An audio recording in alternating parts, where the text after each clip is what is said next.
උඹට යන්ට ඕන නම් මට මේ ලෝකෙ කරන්ට බැරි වැඩක් කියපන්. හැබැයි මං ඒ වැඩේ කරොත් මං උඹව මරාගෙන කනවා. ඔහේ මට අහසේ තරුවක් ගෙනල්ලා දෙන්නකෝ.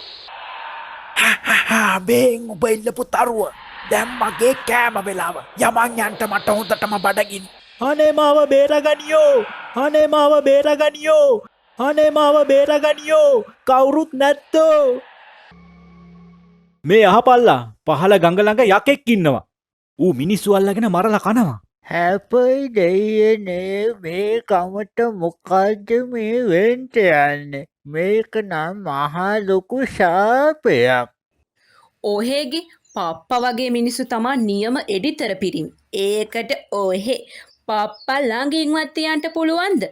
මොනව නැතත් ඔහේ පප්පගේ නම්බුව කන එක නම් හොන්දටම කරනවා. අපේ නිලමන මේ ගමේ ප්‍රධානිය.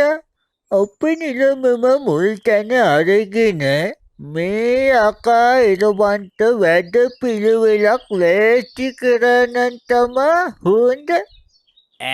මේ මොනගිනි ගෙඩියක්ද පාත්තෙන්ට යන්නේ. මුන්ට එකතු වෙලා කරන්ට යන වැඩේ මට යකාට බිලිවෙන්ට වෙයි දන්න. හපොයි දෙයනේ දැන්නේ මතක් වෙන්නේ. අපි පප්පා මැරුණෙත් යකෙක් ගහලනේ. බලපල්ලකු අප නිලම එනවා. බලපල්ලකෝ ගමන තියන තේජස සිංහයෙක් වගේ එන්නේ. අද නං යකාට දුවන්ට පාරත් මදිවෙයි. එහෙනම් අඩිව් පස්සේ අපේ ගමේ සාපේ ඉවරයි.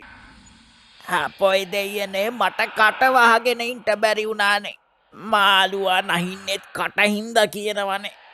පප්පා ගිය තැනට මට යන්ට කාලේ හරි වගේ.